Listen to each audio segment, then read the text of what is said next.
საქართველოში 23 საათია. ყოველდღიური აბები ვასიკო ოდიშვილისგან.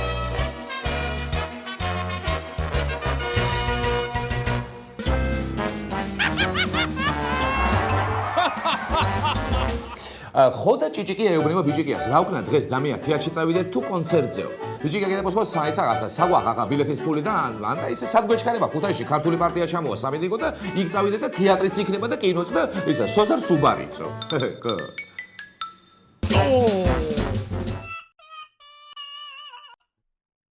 მაღალი მაღლაცაში დაფრინავს თვითმფრინავი და შორს დაინახავს ბუზის ოდენა რუსულ რაკეტებს, რომლებსაც მიზანში ყავს მისი თვითმფრინავი ამოღებული. ხოდა მაღალი სიჩქარეს მოუმატებს და ზურგს უკან, ესე იგი, გვერდით მჯდომი მფრინავი შტურვალს აიღებს და გადაარღვევს. მერე კიდევ გაიხედავს უკან და დაინახავს, რომ რუსული რაკეტები უფრო ახლოს არიან თვითმფრინავთან. ადგება მაღალი მობრუნდება და ზურგს უკან გადააგდებს ენგურჰეს, ხუდონჰეს, ხრამიებს, ხრამიორს, საქართველოს წყალს და რუსული რაკეტებიც გაქრებია.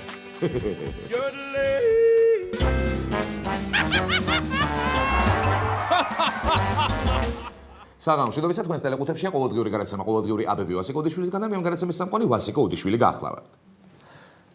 სანამდე არაფრინდება, არავინ ერჩის მწყერს. ვაიმე, ჩემი სიცოცხლეც იქნება ასეა დღეს. ვიდრე მიწაზე დავდივარ, ყველა სიამეს ვგრი, ავფრინდები და ვაიმე, ავფრინდები და ფრი. ტყვია იწივლებს შურისა, ფლად მიმიმსხრებენ ფრთებს. სანამდე არაფრინდება, არავინ ერჩის მწყერს. მიზანში ამოღებული საქართველოს პრეზიდენტის თვითმფრინავი განგაში ოკუპირებული გალის რუსულ სამხედრო ბაზებზე მას შემდეგ გამოცხადა, რაც ზუგდიდის თავზე ის თვითმფრინავი გამოჩნდა, რომელსაც მიხეილ სააკაშვილი მართავდა. ანტისაჰაერო თავდაცვის სისტემების სრულ მზადყოფნაში მოიყვანეს. თუმცა როგორც დღეს გახდა ცნობილი, ეს პირველი შემთხვევა არ იყო, როდესაც პრეზიდენტის თვითმფრინავს ჩამოგდებით ემუქრებოდნენ. ეს 300 ტიპის რაკეტები 2 თვის წინ ოჩამჩილიდანაც იყო დამიზნებული. გაფრთხილების მიუხედავად ქვეყნის პირველმა პირმა გაფრენის გადაწყვეტილება მიიღო. რუსეთი ისე დააშინა მცირე ზომის თვითმფრინავმა, რომ ანტისაჰაერო ძალებში განგაში გამოაცხადეს. პრეზიდენტ შეატყობინეს, რომ ოჩამჩილიდან დამიზნებული იყო ეს 300 პირველი ხარისხის საგანგაშო მზადყოფნით, მაგრამ მან მიიღო აფრენის თაობაზე გადაწყვეტილება, ვინაიდან მას მიაჩნია, რომ შანტაჟმა და ფსიქოლოგიურმა ზეწოლამ ქვეყნის ხელმძღვანელობას გეგმები არ უნდა შეუცვალოს და როცა სამიზნე მთელი საქართველო, მთელი ქვეყანა, პრეზიდენტის თვითმფრინავის მიზანში ამოღება ცალკე ფაქტად არ უნდა იყოს განხილული. წავედი ხალხო, ჩემი მწყერი პრეზიდენტი ვით უნდა ავფრინდე. ერთი წუთით კვეზერელო, დამიქოქე თვითმფრინავი. ნუ გეშინია ხალხო. რაფერს დამაკლებს ვალოდია პუტინი. ფუ, ო.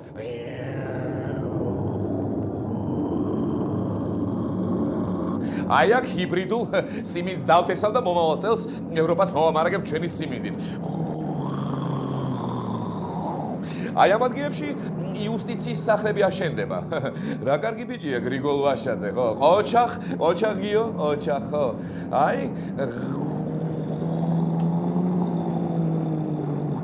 ესა თამარ ბაღაშვილი ქართულ პარტიას გმეს. ხო, ესა აი ამერიკის საელჩო. ხო, ნახე, აი ეს ველოსიპედიანი კაცი ვინ არის? ვინ არის ეს ველოსიპედიანი კაცი? ხო, რა აქედან რა პატარა ჩანს ჩემი მამუკაღლონდი, ხო? აი, ესეც ჩემი ბათუმი. ხალხი უკვე ბანაობს, ხო? მომავალ წელს ნახეთ რა ქალაქი იყოს, ხო? ფუ, Mayday, კავშირი გაწყდა მიწასთან. ფუ, მიწას შემაერთეთ. ვანო, გესმის ჩემი, ვანო, Mayday, ხო, შენ რომ არ მყავდე რამე შელებოდა. აი, ვაიმე გამოჩნდნენ ოკუპანტი ნაძირლები თუ პირიქით. ნაძირალა ოკუპანტები ესენი. აი, ვალოდია პუტინი პირადად მიმიზნებს რაკეტას. მიზანში ზვერისრიან ეს უპატრონოები და ამათ ანაუნს როგორ წავაგებდი? ოჰო, მე არ ვიყო მაღალი თუ არ დაგიშვათ. მოკდი შენი დერავადიდე. მოგწონ შენი პოლიციის რეფორმა. ვერ წამართე, ვერ განათლების რეფორმას. არავინ დამახმაროთ. მარტო უნდა ვიბრძოლო. I am William Wallace.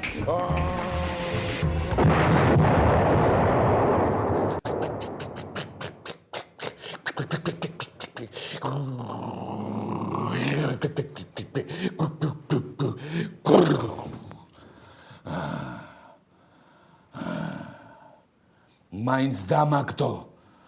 მაინც დამაგდო ამ მურდალ მამან. ვალოდია პუტინ მაინც ცოცხალი ვარ, აი?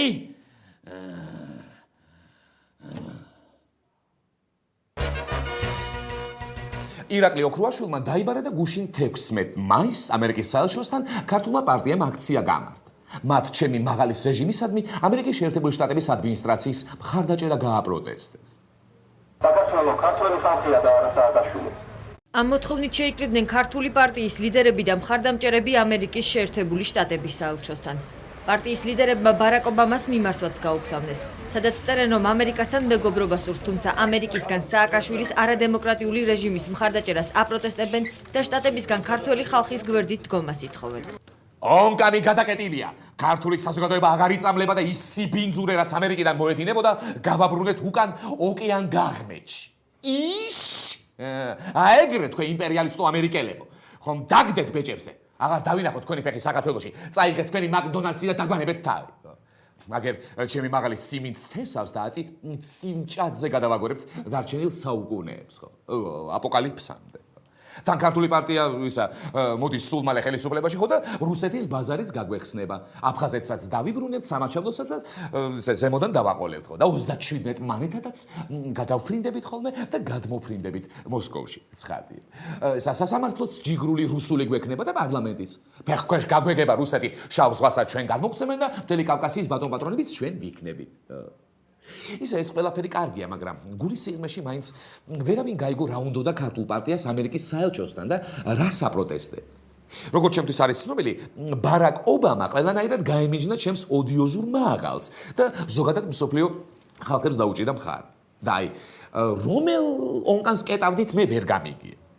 მოკლედ სამიტინგოდ მისულ ქართულ პარტიას ონკანი ისედაც გადაკეტილი დახვდა, მაგრამ ამათმა გაახსნეს და თავიდან დალუქეს, რომ უფრო საიმედოდ ყოფილიყო დაკეტილი. არა, ბატონო ირაკლი, აი თქვენ დროს რომ იყო ისა ამერიკის შეერთებული შტატები ისა ცუდი ადმინისტრაცია რო ყავდა, ხო? მთავრობის იმ დროინდელ უმსგავსობებზე რომ თვალებს რო ხუჭავდა, ის წავიდა. და ახლა ის ფერატკანიანი პრეზიდენტი ყავთ დემოკრატიული პარტიიდან.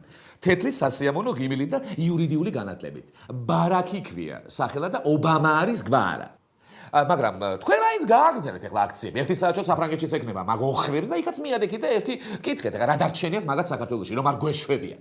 შემდეგ გადაბრძანდით ინგლისში და იქაც დაგმეთ ამერიკის შეერთებული შტატების პოლიტიკა. და ასე ყველა ევროპული ქვეყნის საელჩოებში, უბრალოდ საელჩოებთან მიბრძანდით და ამერიკის შეერთებული შტატების პოლიტიკა დაგმეთ, ხო? ასე უფრო მალე ამოგზრება სული. ხო? როგორც უჩემოდაც ხედავთ და იცით, ქართული პარტია გააქტიურდა და საპროტესტო აქცია გამოაცხო ამერიკის საელჩოსთან. თავად ამერიკის საელჩოსთვის ახლა ამ აქციაში უჩვეულო არაფერი ყოფილა, თუმცა ძალიან უჩვეულო სულელური და არალოგიკური აღმოჩნდა სხვა დანარჩენი ოპოზიციონერებისთვის. უფრო მეტიც, ამ აქციის გამო ქართულმა პარტიამ ჭეშმარიტი ოპოზიციონერების რისხვაც კი დაიმსახურა. ეროვნულ-დემოკრატიული პარტია ირაკლი ოქრუაშვილის და მისი პოლიტიკური ჯგუფის ანტიამერიკულ და ზოგადად ანტიდასავლურ ისტორიას მიიჩნევს რუსული პოლიტიკის შემადგენელ ნაწილად, რომლის მიზანია შეიქმნას იმიტაცია, რომ არა მარტო ერთი პარტია, არამედ ხალხია წინააღმდეგი ქვეყნის დასავლური ორიენტაციის და რომ ალტერნატივა ყოველივე ამის არის საქართველოს რუსულ პოლიტიკურ ორბიტაზე დაბრუნება.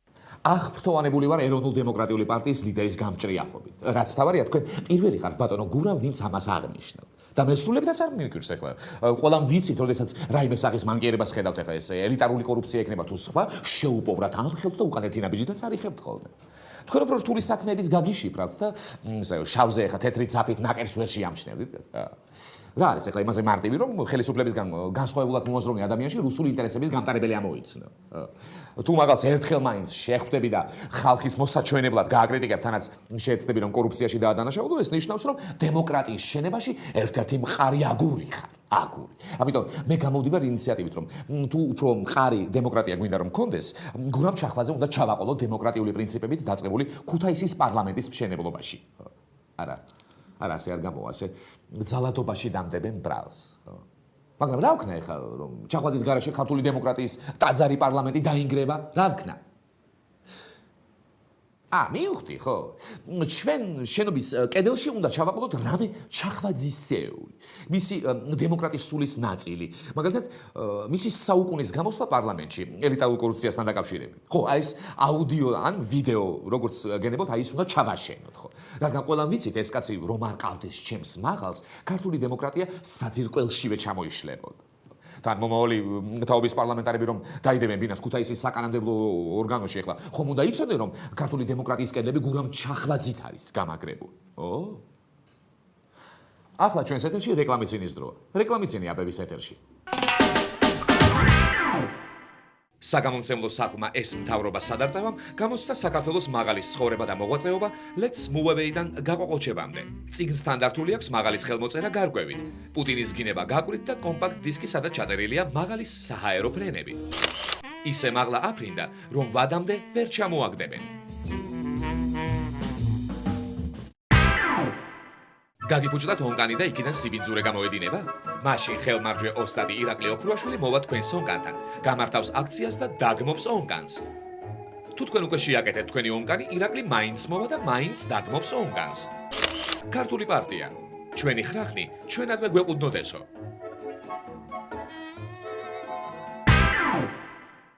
თბილისის გასული დღეების განმავლობაში წყლის მიწოდებასთან დაკავშირებით გარკვეული პრობლემები შეექმნა. ჩემი მაღალი და ჩემი ტანადი შეეცადნენ სიტუაცია გამოესწორებინა. ესე იგი ერთი რაღაცა იმას გავაკეთოთ, რომ სანამ იმედია შეზღუდებია, თანაბად გადაგაცემოთ შესაძლებლობები, რომ არ იყოს უფრო პრივილეგირებული, ნაკლებად პრივილეგირებული. თუმცა არც ტანადი და არც მაღალი არ ეძებდნენ პრობლემას იქ, სადაც ის რეალურად იყო. მე ჩავატარე მინი გამოძიება თემაზე, რატომ შეუწყდა თბილისის მოსახლეობის 80% წყალი და აი რა აღმოვაჩინე. ჩვენ გვაქვს საკმაოდ კაფიო სტრატეგია იმისა, როგორ უნდა მივიდეთ ამ ეტაპამდე, როგორ უნდა მივიდეთ დასასრულამდე გამარჯვებამდე. ერთ-ერთი მათგანი შეიძლება სიახლე იყოს თქვენთვის, მდგომარეობს სწორედ სათავესთან მისვლაში და სათავესთან ონკანის გადაკეთვაში. ეს ონკანი მდებარეობს დიღომში, ამერიკის საელჩოში, საიდანაც მოდის ის ნიავარი, რომლითაც იწარმოება ქართული საზოგადოება. ბრავო, ბრავისიმო. მე არ მეგონა თუ რუსეთუმე ირაკლი ოქრუაშვილი მართლა შეძლებდა ონკანის გადაკეთვას. კაცი ყოფილა კაცური. რა გინდა? ახლა ცხინვალი თუ ვერ აიღო ეს დანაპირები ხომ მაინც შეუსრულა. გადაკეტა ონკანი. თურმე წყლის გადაკეთვისთანავე შემოუთვლია თბილისელებისთვის სასწრაფოდ ლამაზი ქართული დემოკრატია მომგვარეთ, თორემ წყალს ვეღარ ეღირსებით. თუმცა ერთი რამ დაავიწყდა ამ რუსეთუმე დევს. ჩვენ ხომ მაღალი ცისკარა გვაქვს. ამ ამბის გაგებისთანავე მაღალი, ესე იგი, მაღალ ცისკარას თავისი ძალის დემონსტრირების მოსახდენად ხელზე დაუხვევია ახალი კონსტიტუცია. ზემოდან საარჩევნო გარემოც შემოუხვევია და თავის ძმობილ ტანათთან ერთად გაეშურა რუსეთუმე დევის დასამარცხებლად.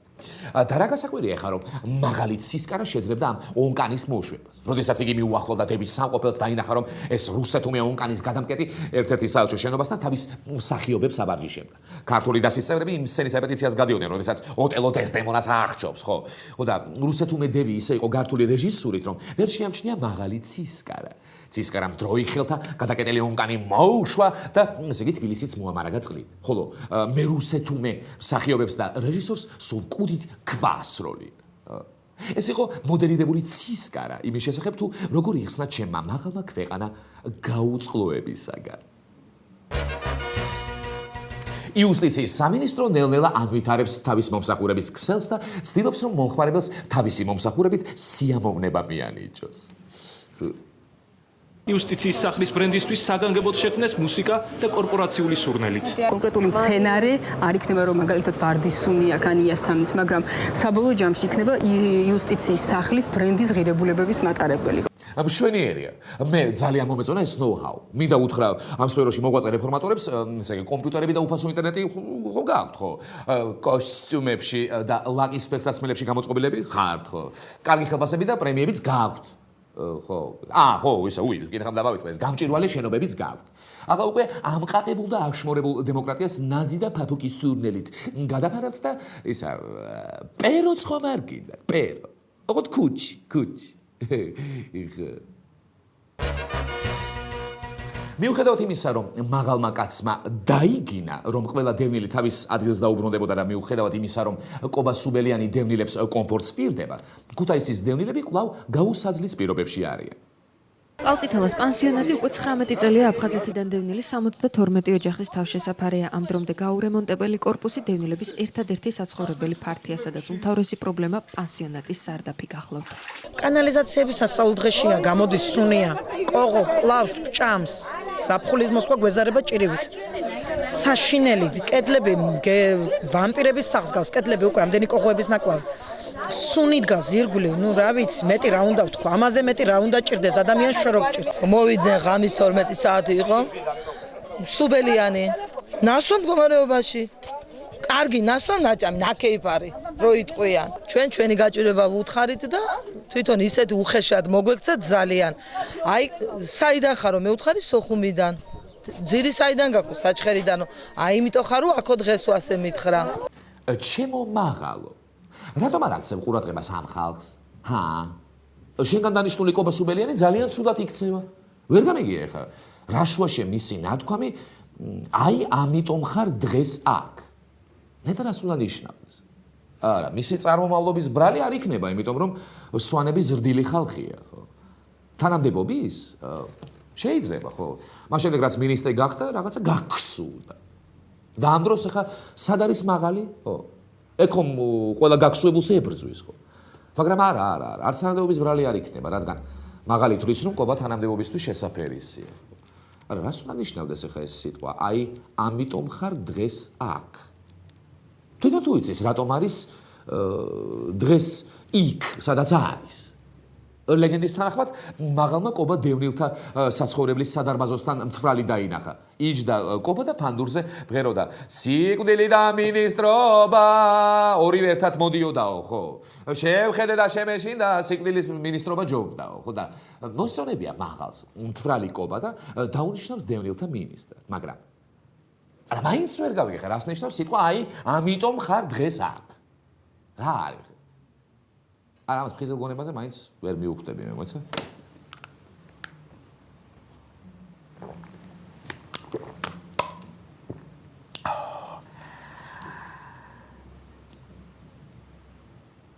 შერა? ყობა, ვინ იყავი?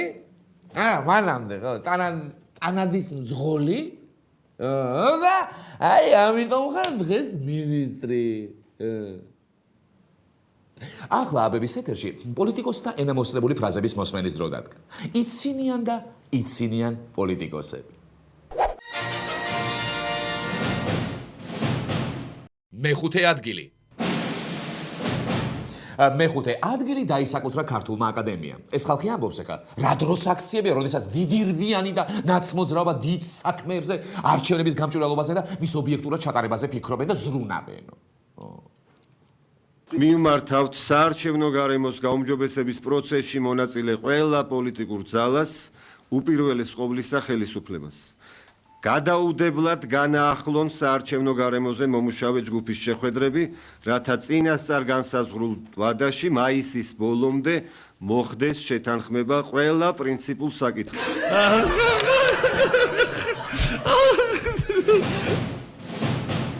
მეოთხე ადგილი. მეოთხე ადგილი დაიკავა ქართველმა მარტინ ლუთერ კინგმა. ოღონდ ქართველი მარტინ ლუთერი ქალია. აქვს ოცნება, რომ საქართველოში დადგება დღე, როდესაც კეთილდღეობა იქნება ყველასთვის. და მე მაქვს ოცნება, რომ დადგება დღე, როდესაც საქართველო გადაიქცევა თავისუფლების და სამართლიანობის ოაზისს.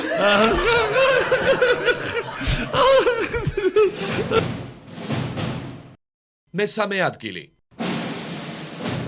მესამე ადგილი. უკომენტაროთ, ლეიბორისტები. ამ დიდართა კასტას, რომლებსაც მოპოვებული აქვთ უკანონოდ, დაუსაბუთებლად ქონება, დაუფლებული არიან ქვეყნის სიმდიდრეებს და რესურსს, შეიქმნება ქვეყნის გადარჩენის ფონდი უпроსწორად და მათი ჩამორთმეული ქონებისაგან დაფინანსდება ჯანდაცვა.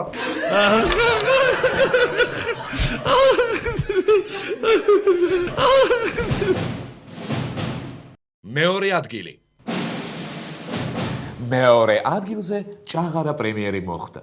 პრემიერი არაფრით განსხვავდება სხვა კოლეგებისგან. ნებისმიერ სხვა ნაციონალს რომ გაეკეთებინა კომენტარი, ზუსტად იგივე სიტყვა, რაც პრემიერმა ნიკამ თქვა. დღევანდელი პრეზენტაცია არის სრულიად ახალი რეფორმა, რომელიც სოფლიოში არსად დანერგილი არის და დარწმუნებული ვარ, ეს გახდება ერთ-ერთი ინოვაციური რეფორმა მთელ სოფლიოში და დარწმუნებული ვარ, ამის ექსპორტი მოხდება სხვა ქვეყნებშიც. პირველი ადგილი და პირველი და ღირსეული ადგილი დაიკავა უბრალო უცხოელმა, რომელსაც ისევე შეერა ჩვენი მიღწევების, როგორც გურამ ჩახვაძეს ელიტარული კორუფციის. პირველად საქართველოში 2006 წელს გახლდით, როდესაც ეუთოს ელჩი ვიყავი საქართველოში და მე გაოცებული ვარ განვითარების იმ დონით, რაც ქვეყანამ მას შემდეგ მიაღწია. განსაკუთრებით კი აღსანიშნავია სამართალდამცავ სფეროში მიღწეული შედეგები.